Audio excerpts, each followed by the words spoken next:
நற்றுணையாவது நமச்சிவாயவே. பெரிய புராணத்துல நாயன்மார்கள் வரலாறு பார்த்துட்டு இருக்கோம். அந்த வரிசையில அடுத்து நம்ம பார்க்க போறது கரைக்கண்டன் கழலடியே காப்பு கொண்டிருந்த கணம்புள்ள நம்பிக்கும் காரிக்கும் அடியேன் அப்படின்னு சுந்தரமூர்த்தி நாயனார் பாடின இந்த வரியில வர கணம்புள்ள நாயனார், இவரை பத்தி தான் இப்போ பார்க்க போறோம். காரி நாயனாரை பத்தி அடுத்த வீடியோல பார்க்கலாம். இப்போ இந்த கணம்புள்ள நாயனார் அப்படிங்கிறவர் ஒரு பெரிய செல்வந்தர். வடவெள்ளாற்றங்கரை அங்கதான் இவர் பிறந்து வளர்ந்தார். இந்த ஊர் இன்னைய தேதியில சேலம் பக்கத்துல பேலூர் அப்படின்றாங்க, பேலூர். இந்த ஊர்ல இருக்கிற கோயிலை பத்தி சொல்லிட்டு நம்ம இந்த நாயனாரை பத்தி பார்ப்போம்.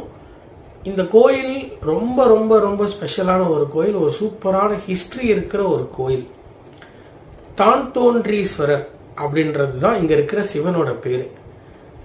தானா தோன்றினவர்.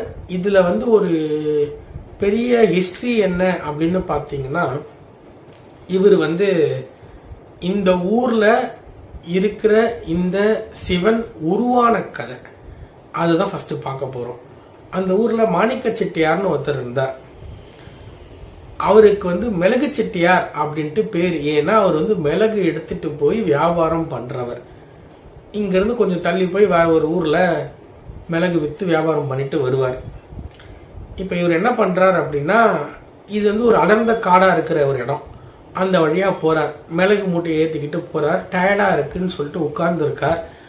அப்போ அங்க இருக்கிற சுண்டைக்காய் எடுத்து நசுக்கி அதை உணவு பண்ணி சாப்பிடலாம் அப்படின்ற ஐடியால சுண்டைக்காய் இருக்கு. அங்க கீழே ஒரு கல் கிடைக்குது.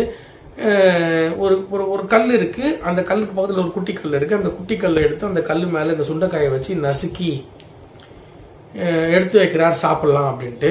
அப்போ எனக்கு தலைய வலிக்குது, உன் மிளகால எனக்கு 10 போடு அப்படின்னு ஒரு குரல் கேட்குது.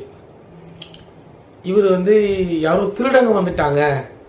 மிளகுலாம் அப்போ ரொம்ப ப்ரீஷியஸான ஒரு பொருள், ரொம்ப விலை உயர்ந்த பொருள்னு வச்சுக்கோங்களேன்.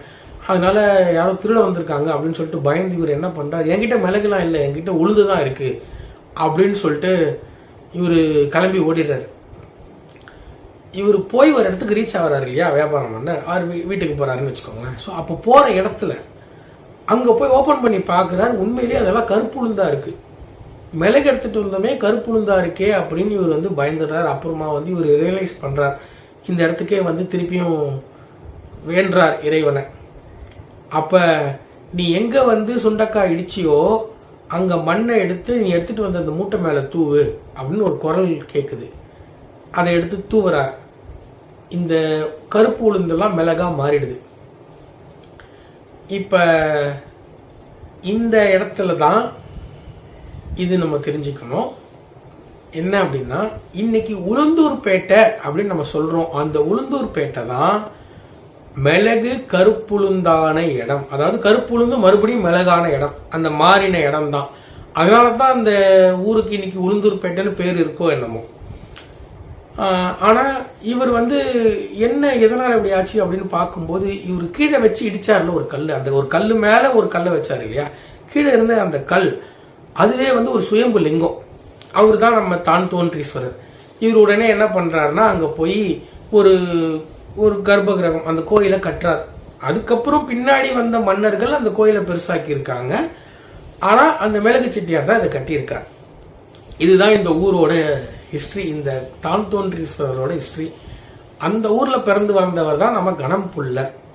இவரோட உண்மையான பேரு கணம்புள்ளர் கிடையாது. இவரோட பெயர் என்னன்னே யாருக்கும் தெரியாது. இவர் எப்படின்னா பெரிய பணக்காரன். விளக்கு ஏற்றி தான் சிவனை இவர் வழிபடணும், விளக்கு ஏற்றணும் அப்படிங்கிற ஒரு குறிக்கோளோட இருக்கார். கோயிலெல்லாம் விளக்கு ஏற்றிட்டு வருவார்.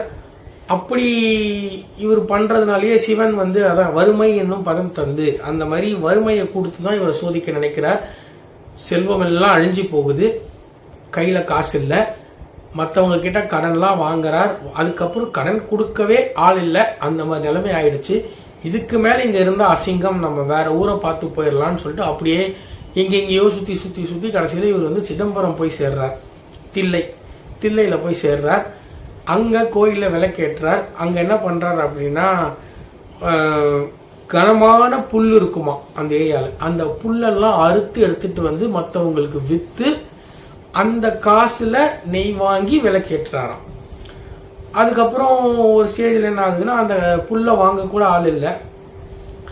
இவர் என்ன பண்றாரு அப்படின்னா, தன்னோட தலைமுடியை எடுத்து அதை திரியாக்கி விளக்கேற்றுறார். தன்னோட முடியையே எடுத்து விளக்கேற்றுறார். இப்படிப்பட்ட ஒரு நிலைமையில தான் இறைவன் அவரை ஆட்கொண்டு அவருக்கு சிவபதம் தரார். இதனால தான் அவர் ஒரு நாயனார் ஆனார். எப்படின்னா, தன்னுடைய வைராக்கியத்தை விடல. எப்படிப்பட்ட ஒரு நிலைமையிலையும் நான் விளக்கேற்றுவேன், அந்த பணி கண்டிப்பாக நடைபெறும், தடை பெறாமல் நடைபெறும் அப்படிங்கிற ஒரு குறிக்கோளோட இருந்தார், வைராக்கியத்தோட இருந்தார். இறைவன் சோதிச்சு பார்த்து காட்சி கொடுத்து அருள் புரிஞ்சார். இந்த ஊர்ல சிதம்பரத்திலேயே இவர் செட்டில் ஆகி சிதம்பரத்திலேயே தான் இறந்தார்.